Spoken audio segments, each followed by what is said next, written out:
This episode of Navel Gazing is sponsored by valleygivesback.org. Adding a Valley charity to your estate plan creates a lasting legacy that tells future generations what causes matter to you.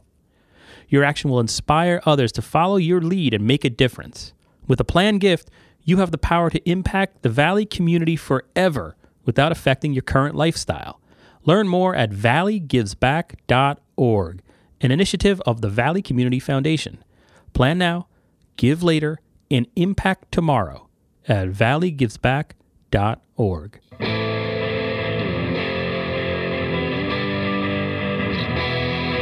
For hundreds of years we've brought you the news.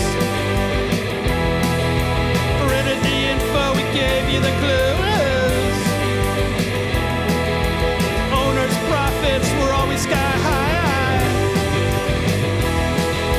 Changing market now threatens our lives. Post-literation, critical reading, dumbed down nation, signs of inbreeding, TV sucking ideas. Hey everybody, welcome to Navel Gazing, the Valley Indy Podcast. My name is Eugene Driscoll. You can follow this podcast or this publication on Twitter at Valley Indy. We're also on Facebook, facebook.com Valley Independent Sentinel. This podcast is available on iTunes, Libsyn, Google Play, and anywhere else you can listen to podcasts. So today, my guest, for the first time, I believe, making his first appearance on the Valley Indy Podcast, is Lorie Vaccaro, the president of the Ansonia Board of Aldermen. Welcome to the show. Thank you, Eugene. Good to be here. And we're going to talk about charter revision, Ansonia Charter Revision, a scintillating topic. But, you know, I was saying just before we went on the air here, I was reading sort of the minutes from a couple of the charter revision meeting minutes. I mean, we're, as reporters, we deal with charter revision in all towns all the time. And I think it's one of those things that it's sort of an interesting process, especially in Connecticut, how it's set up. And so I was thinking this would be a way just to sort of explain, hey, here's what's going on in Ansonia. Here's some ideas that are being bandied about, and here's how the process works. Sure. So that's that. So this commission, it's a commission, right? Or is it a committee? Commission. Okay. There are appointed members of this? Yes, there are. Yeah, and how many are there, and how there's five of us. Okay. 5 of us. And who appointed you? The mayor did. There's 2 aldermen and 3 not elected officials, but 2 elected officials. Okay. Myself and Dominic Philippone. And then when did this commission begin its work? And I'm just going to move that microphone a little bit closer to you. We started about 2 weeks ago. We had our first meeting. The commission was appointed in April of 2018 by the mayor at the alderman meeting, but we started our first meeting about 2 weeks ago. Why the delay between April and starting in August? I really couldn't tell you why. I mean, I'm in City Hall every day, 5 days a week. I was there yesterday. It wasn't up to me to start it officially. I wasn't named the chairman until we had our first meeting 2 weeks ago. Okay, so this commission, you're appointed to it, but then who actually sets the first date? Like, how do you know? You have to have some type of kickoff or something? How does that work? City Hall, I believe the mayor started. He did the organizational meeting where I got elected to be chairman.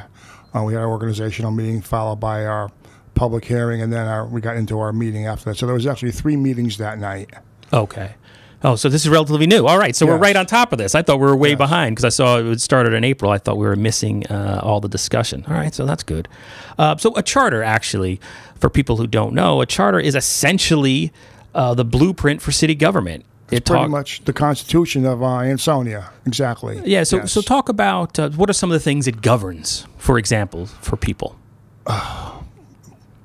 It governs the powers of the mayor, the powers of the aldermen, pretty much everything that the city does. And there are some archaic issues in the charter of old, and there probably still are some. This is my 3rd Charter Revision Commission that I'm on. Oh, no kidding. I was appointed, I believe, in 2012 or 2013 to the first one. I wasn't an elected official. I was just, John Doe.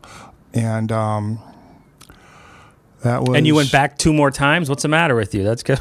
I guess... Are you glutton for punishment? That's probably exactly correct.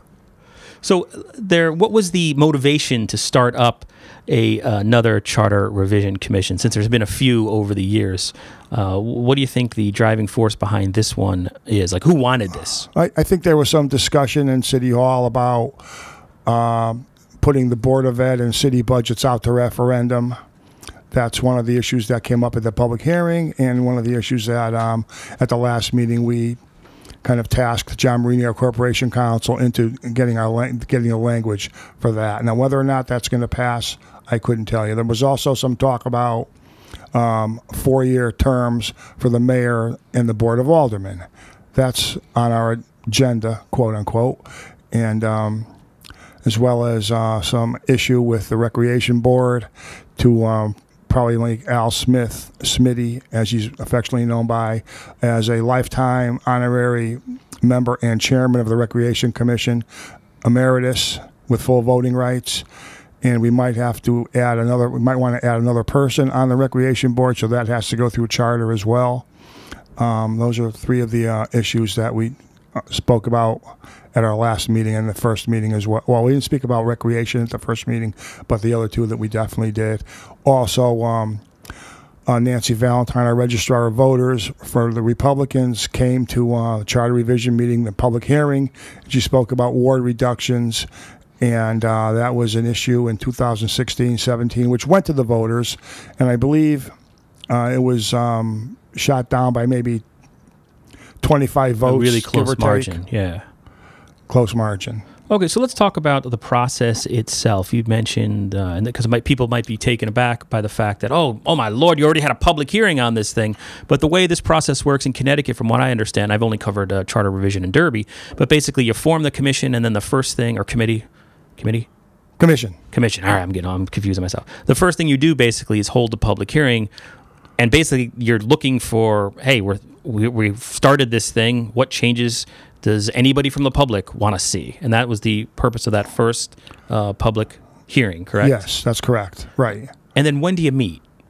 Well, we did not set a schedule as per Robert's rules. However, Robert's rules doesn't dictate that you must set a schedule on a monthly basis or bi-monthly basis, etc. But common sense It's just says, rules. It's just Robert's rules just kind of governs us if we have some parliamentary issues. Mm-hmm. So we're going to meet probably on a monthly basis. We have our next meeting scheduled for the first week in September. First week in September. Am I asking Yes. if I'm John Q. Public and I want to go out and there's public portion at the beginning of each of these meetings, if I want to go back there and say... We had no public session at the second meeting. I felt that we had a public hearing at the first meeting, so we wanted to get some work done, roll up our sleeves for the second meeting. But the public came out and they expressed a desire to have a public session. And no one's saying we weren't going to have any public sessions throughout. We will have a public session on the next agenda. That's correct. Yeah, I would think it makes sense at least to offer that out there, since charter revision can be confusing for people if you're not into the everyday minutia of government. Yes. And the fact that people are just sort of learning about this new commission now, it would make sense. Yes, that's right. And the process is ideas and discussion, occur at with the Charter Commission members, and we recommend to the Board of Aldermen certain things we'll vote on. We'll recommend policies A, B, and C to go to the Board of Aldermen, and it's up to the aldermen to decide whether or not to accept the Charter Revision's recommendations. And there will be a public hearing, held at the Board of Aldermen meeting, prior to the aldermen accepting any of these recommendations. And at that point, if they say, okay, we're going to go along with point A and point B, but not point C, then that'll go on a referendum. That'll go on a ballot to the electorate, and the people ultimately will decide, and that's democracy. And the thing is, I guess people should realize that a member of the public, anybody can show up to any one of these charter revision meetings, assuming you set a schedule and give public notice and all those things, as you're of course legally required to do. So they can follow it that whole way, and then they can go to it if and when you decide to make recommendations to the aldermen. They can show up there and talk about these things, and then ultimately voters have the final say as to whether, assuming it goes through the aldermen, as to whether these changes are made, which is what we saw a few years ago. Yes, that's exactly the process. How much time does the charter revision have to do its work? I know that's always a concern because you're dealing with, and especially that list you rattled off, those are meaty issues. How long do you have before you have to make a recommendation to the Board of Aldermen? I don't think we're bound by any time limit, but I know that's this commission, we're probably looking at 16 months, maybe longer, because there are some meaty issues.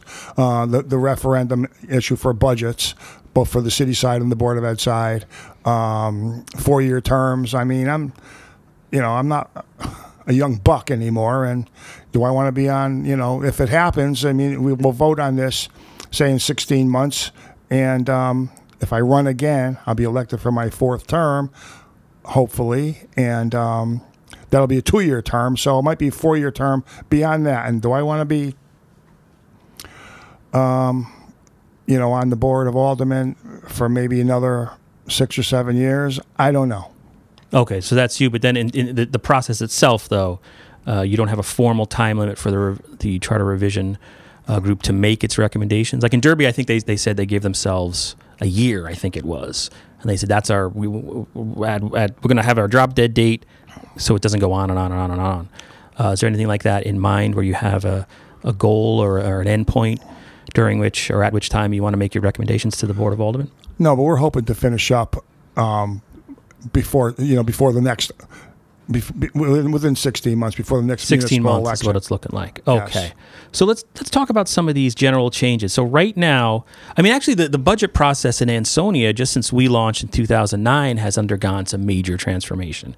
When we launched, it used to be BOAT, the Board of Apportionment and Taxation, that set the budget.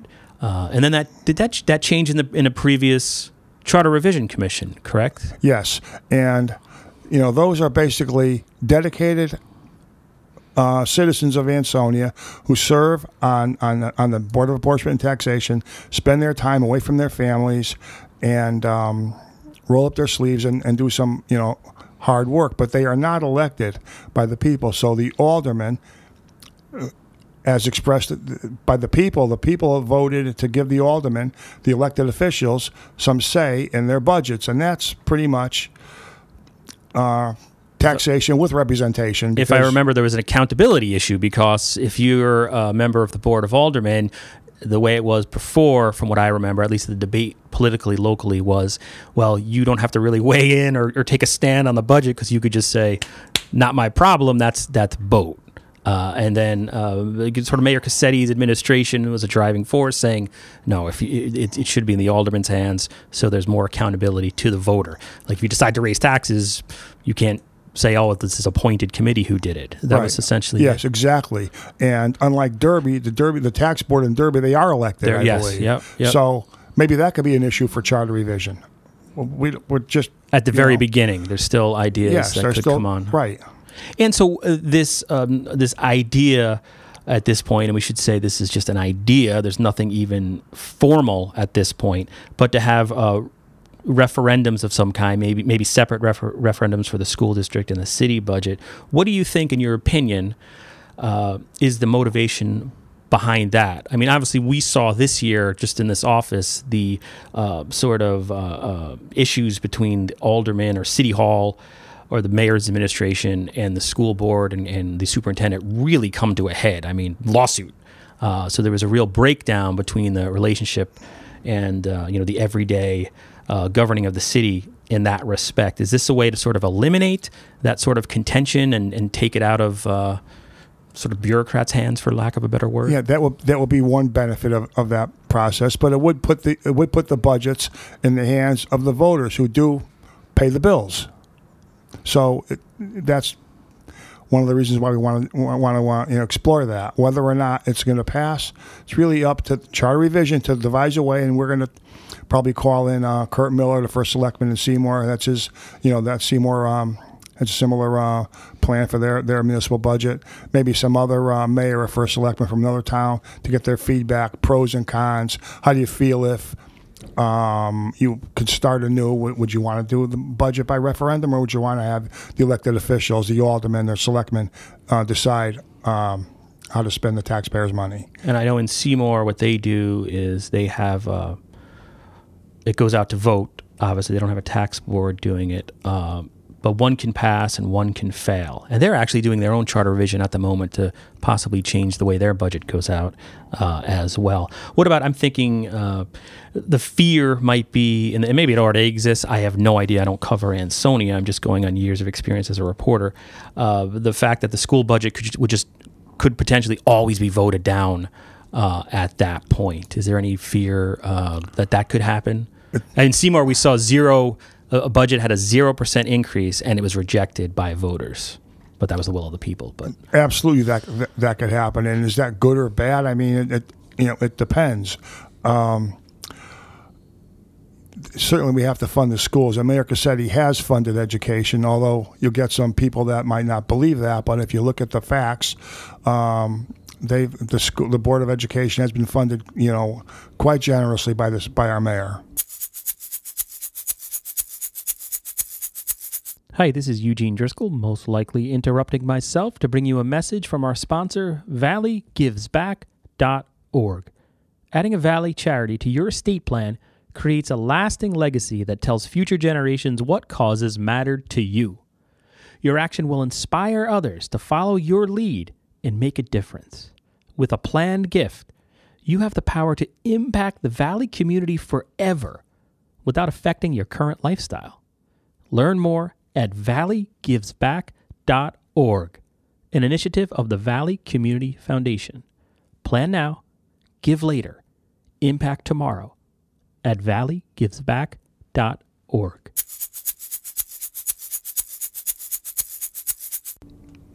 And then changing the length of terms for the mayor and possibly the Board of Aldermen. This is something I've talked about in Derby, where they have a 2-year mayor all the time. And I come from New York, where everybody was 4 years, and it was different for me to come here as a reporter and see, like, basically you're elected and you basically have to start campaigning almost immediately because re-election comes around so quickly. So what's the idea between or behind making the mayor a longer term, possibly? Well, you said it. Like, if you're in office for 2 years, you're actually campaigning after 12 months, and that's really not a good way to do business, in my opinion. I can go along with that. Also, some of our projects that we've done in the city, like the Wakely Avenue project, I believe we had that grant probably 4 years ago, and we're going to finish up, in the fall of this fall, 2018, maybe going into 2019. But these projects take a long time. So our grant writer, who has a hands-on approach, Sheila O'Malley, she's there steering that ship. We have a Prindle Avenue project that we got grant money for, sidewalks from the high school, and that was a grant from probably 2 years ago, and we haven't started yet. So we want to keep these same people in these positions. The Farrell Road, Fountain Lake. The mayor, myself, John Marini, and Sheila O'Malley went to Philadelphia twice. We also went to the Capitol, actually in Rosa DeLauro's office, to get monies for the Farrell Road, for Farrell Boulevard, it's called, at Fountain Lake, to build that road. But that was like 4 years ago, and it took 2 years to come to fruition. So you want to keep people who are in the know in City Hall in those positions. That's one of the benefits of having 4-year terms. It's more of an efficiency thing. Obviously, detractors are going to say, "Oh, this is just a way to consolidate power and to make sure that you stay in control of the city and pulling the strings from now until the end of time." But you're saying that it's more about, especially, you think, I guess, I don't know where 2-year terms came from, but I assume it was when, Ansonia and Derby were booming economically, and it was more of in Derby, from what I've heard, it was more of a figurehead position. But now you're in this position where you've got major things that have to happen, redevelopment, huge redevelopment projects, and that you want to have whoever the voters put in there a chance to get these long-term projects off the ground and then some. Is that essentially That's exactly correct. We got this deal with to do a new police station. And the project's going to take time. The ATP and Palmer buildings, these projects, they all take time, and we're pretty much embedded with the goings on of getting those projects to fruition. So we want to stay the course. And Mayor Cassetti, he wants to save taxpayer dollars. That's his primary focus. And one thing that seemed to happen, and I'll just bring up Derby again, they have similar projects, but it changes every 2 years because there's a new administration, and then suddenly it's almost like they're starting over every 2 years. And I guess that's another. I mean, that makes sense to have a longer term for the mayor. But what about the whole alderman, though? Does that get a little? Because I mean, you're also talking about reducing the number of wards. So, do you think it makes sense to have aldermen have longer terms, considering it's now difficult to get people to run? I think to go along with the mayor, it's my say on this. And this is just you. Everything we're talking about is just your one person's opinion. Right. You know, if you're not speaking on behalf of anyone. Right. If the mayor's going to have a 4-year term, then I believe the alderman should go along with that same 4-year term, and vice versa. If it doesn't go to a 4-year term for the mayor and it does for the alderman, I would not really support that. No. And then reducing the number of wards. This came up before. Was defeated, rejected by voters by a narrow margin. I know Ethan Fry is the Ansonia reporter. He's here doing other work. He's in the office, but he's off mic. I know he tears his hair out trying to get results every couple of years because there's just so many wards in Ansonia. It takes longer to compile the information and that type of thing. But what from a public official's standpoint, or from what people have offered at the public hearing or through letters or emails or whatever, however you're receiving information, what's the motivation behind reducing the number of wards? Because I saw somebody put on our own Facebook page, they're just trying to rig so that, redraw the lines so more Republicans get more votes and that type of thing. But what's going on there? That's gerrymandering, basically. I couldn't think of the word. Yes, Elbridge Jerry. That's right. So, no, that's not where we're coming from. You know, the registrar of voters, both of them, both the Democratic registrar and the Republican registrar, Nancy and Tom Maffield, they both came to an alderman meeting, I think 2016, and really made a big pitch, to try to revamp that. One of the reasons is financial. It costs to man polling places, but it's also a lot more work. I don't know if I support. I can kind of support it. One part of me supports it. I've heard from constituents that they're not for that. I've also saw on Facebook that somebody says that it's not fair to minority population and senior citizens. I don't see the logic on that.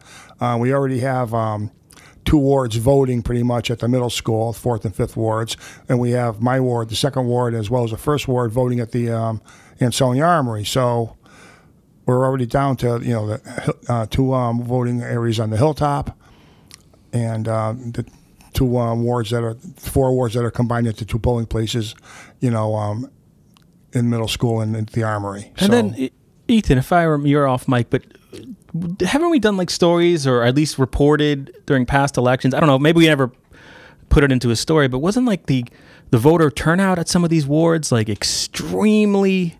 They're almost non-existent as it is. I guess if you looked at it from that perspective, or no? Like, do you remember off the top of your head? Like, just looking quickly, like ward by ward.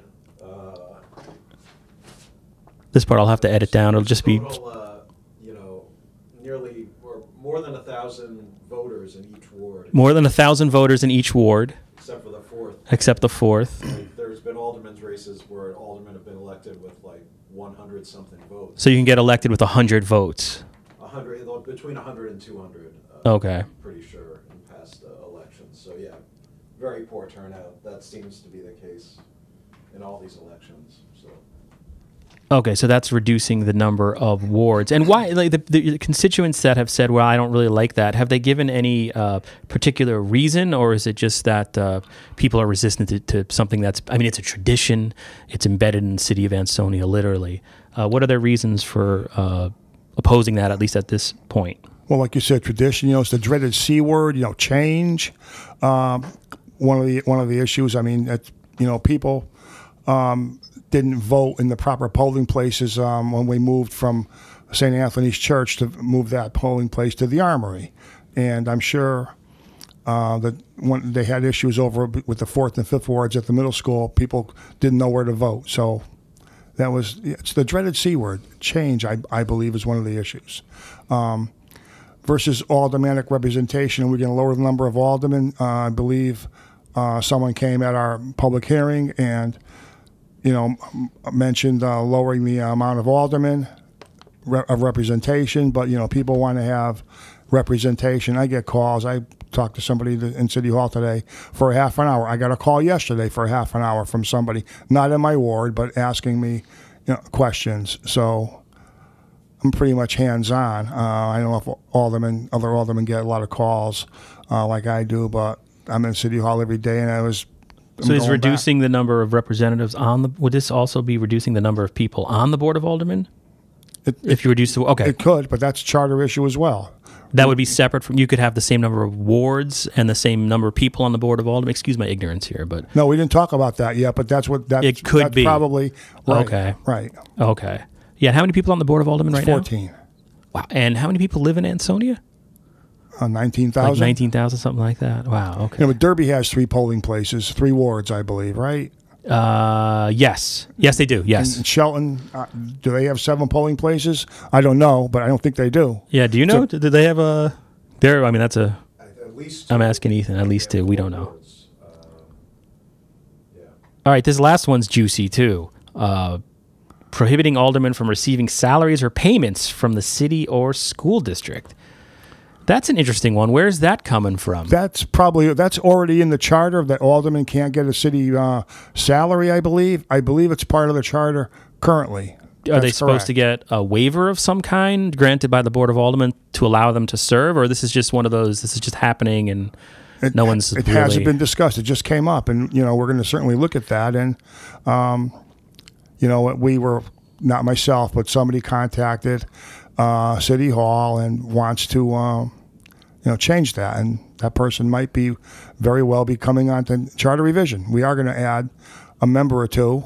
Mayor has already interviewed some people, and that could be looked at. But right now, I can't take a paycheck as an alderman. That's in the charter. From the city or from the city. From the school district. Right. Oh, that's very I don't know about the school district, but from the city. Okay, gotcha. That's I didn't realize that was a thing. I looked into some of that in Derby as well, and there were all types of rules. That came more under their ethics policy, which they had tried to change. But one thing that in a lot of these towns, and I don't know if Ansonia is the same, but it's quite common to have employees of the town or city on these legislative bodies because, just for whatever reason, they're the most involved. Do you see that in Ansonia? Would you have to get rid of half your Board of Aldermen if this was passed? I'm not doing the math, but that could be accurate. I'm not sure, but we have some aldermen that have family members working for the city. And is that something the city is looking to? Nepotism is always a concern, although I've heard it in the Valley on our Facebook page say that, no, nepotism is okay. Ansonia should hire Ansonia, for example. Is that a concern of having, people who are relatives also? What problems does that create, I guess I'm trying to ask? Well, if you're on the outside looking in, it's, it wouldn't look, kosher to a lot of people, but a lot of times, is nepotism, is the spoil system, so to speak, going back a couple hundred years ago, is that what they called it, the spoil system? Is that a good thing or a bad thing? Did it help John Kennedy? Did it hurt John Kennedy? The jury's out, I guess. You could argue both ways. So, and then the last one you had already mentioned, change its Recreation Commission to make Al Smith, one of its current members, a lifetime honorary chairman. So we talked about referendums possibly for the school and city budgets, and this is all from an Ethan Fry story, by the way. Changing the length of terms for the mayor and aldermen is another one. Al Smith being a lifetime honorary member or chairman of the Recreation Commission, reducing the number of wards, prohibiting aldermen from receiving salaries or payments from the city or school district. Is that pretty much the complete list? Is there anything else that this group may be considering in the next 16 months? I believe there was one other item. It escapes me right at the current time. That couldn't have been that earth-shattering. It was there was 5 issues. To ban the Valley Indy, to keep us from publishing on Main Street, was that one? I'm just trying to Shelton has 4 wards, 4 polling locations. Shelton has 4 wards and 4 polling locations by comparison. Interesting Twice the comparison. size, or at least twice the size. And it's at least twice the size of Ansonia. So that's very interesting. And then the one other thing, you have to add members because there's some, I guess Beth Smith, the former town, I'm sorry, Beth Lynch. Beth Smith's the headmaster in Shelton High School. Brought up a point, according to what I read from Ethan's story, there has to be essentially more members on there. And what are you doing to resolve that issue? Like I mentioned, the mayor already interviewed a couple of people. I wish Beth had come forward in April or May or June.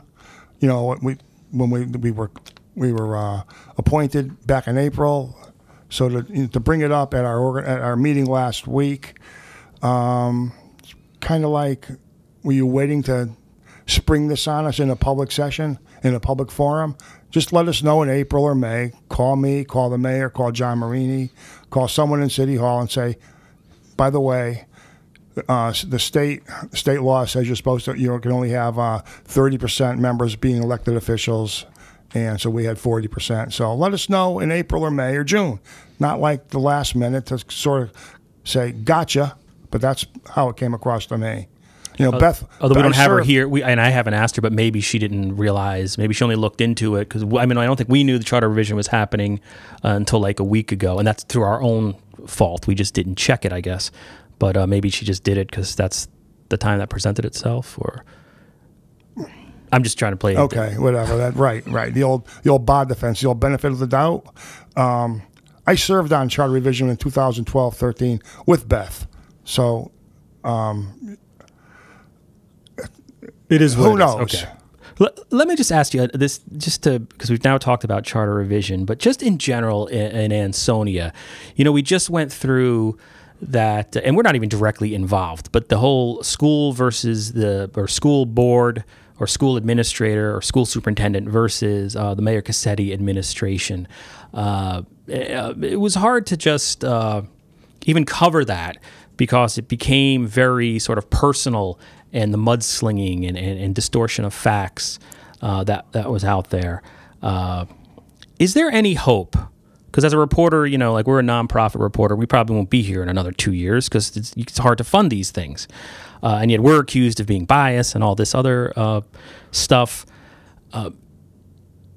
Do you think there's any hope of reconciling some of the differences or those deep political divisions that are out there in Ansonia? And what do you do as the president of Board of Aldermen every day? Because obviously no one is getting rich off being the president of the Board of Aldermen. I would think at the end of the day, everybody just wants to see Ansonia downtown developed and thrive and all the kids to get the top SAT scores and for the city to do well. But when you see it get to a court case and sort of the levels of press releases on Facebook, it makes me think as a reporter, well, this is it. This is the type of grudges that'll go on for a generation right now, and all it does is hurt the city. So after that, I'm just being sanctimonious and getting on a soapbox. But what are you doing? Is it a concern that you have as someone serving the public?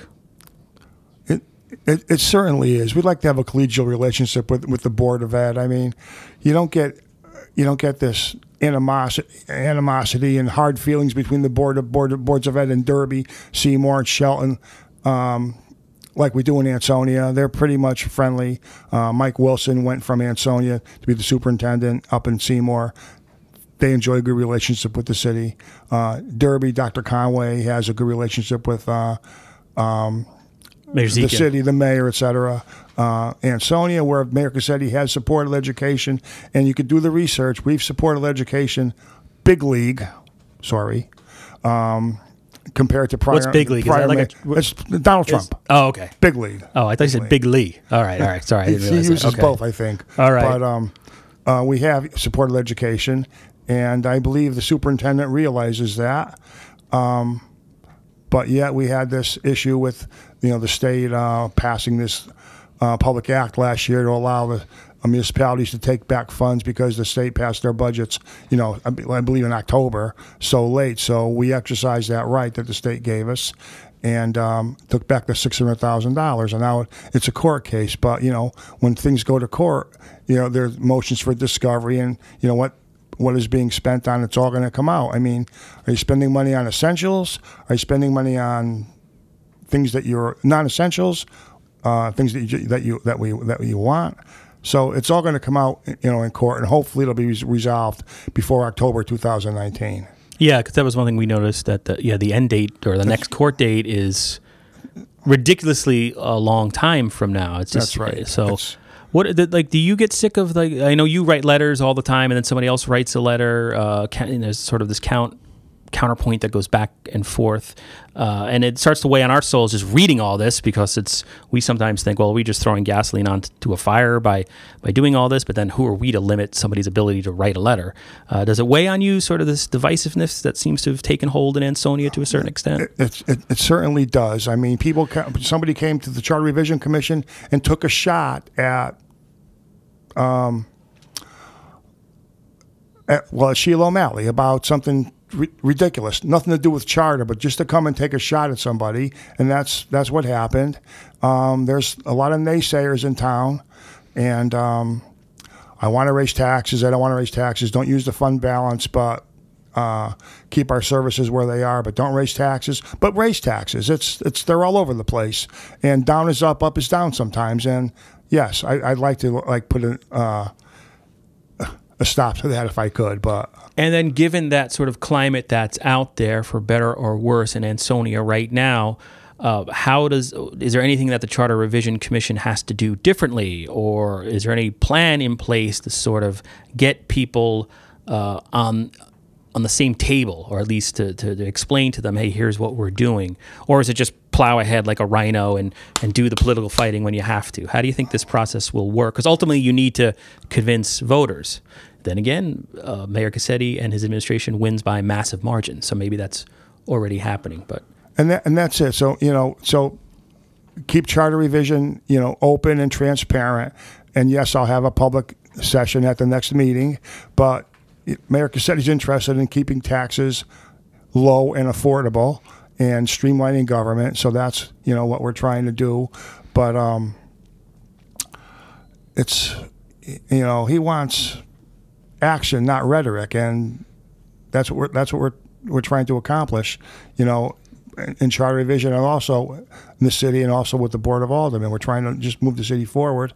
There was nothing like our assessor, so we have our grand list went up. Marcia Benno is like an assessor with maybe 20 years experience, 20 years experience. The prior assessor, I'm not taking a shot at her, but didn't assess. You have to go out into the field. She wasn't doing that.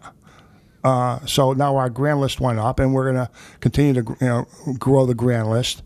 But that's going to help our tax base as well. So it sounds like this charter revision, you're looking to improve the city. There's a way to do it. This is the vision that's sort of been coming down from the mayor and members of his administration, of which you are, and just to go forward and try to get these things done. Yes, it sounds like this is one way to do it. And Mayor Cassetti actually had a conversation with me over the weekend, and he has an idea regarding charter revision, and he's going to come forth with that. Probably what's his idea? What's his idea? 37 minutes in, you're burying the lead. Yeah, what's his idea? I can't bring it up, but it's interesting for sure. Interesting. It'll definitely put some people's thinking caps on in Ansonia. Do you have any guesses, Ethan Fry, off mic, the Ansonia reporter, as to what Alderman Vaccaro is giving us a tantalizing? Apparently, Mayor Cassetti has some idea for charter change in the works. No. Invading Derby? Are you taking over Derby? I don't think so. All right, so I interrupt you. When's he going to make that announcement, possibly, or floating that idea? Your next meeting? The next Alderman meeting, I believe. Or maybe a charter revision, but maybe at the Alderman meeting. I'm not sure. All right. Is there anything, now I asked a bunch of questions here, but, is there anything else you want to add or talk about that I haven't touched upon and that you want to bring out? Because you're here. Thank you. Your turn at the mic.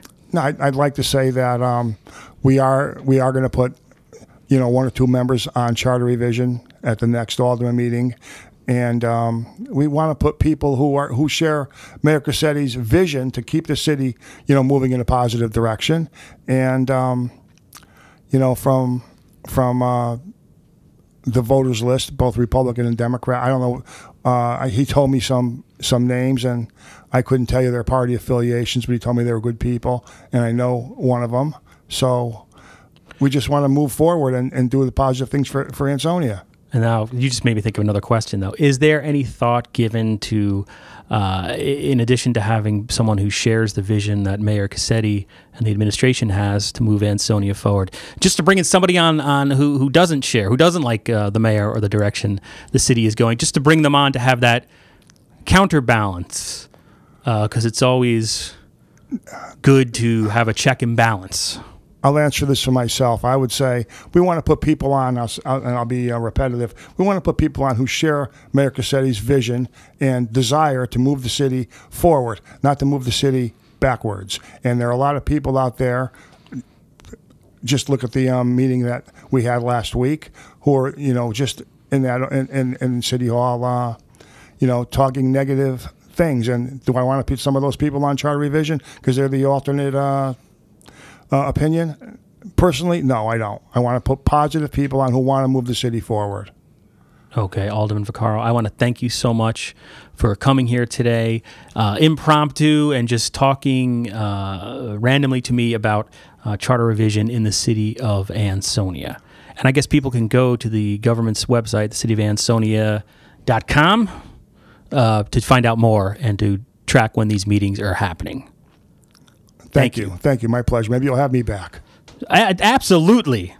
Okay. All right. So this is Eugene Driscoll for Alderman Lorie Vaccaro and off mic Ethan Fry. Thank you for listening, and talk to you next week. For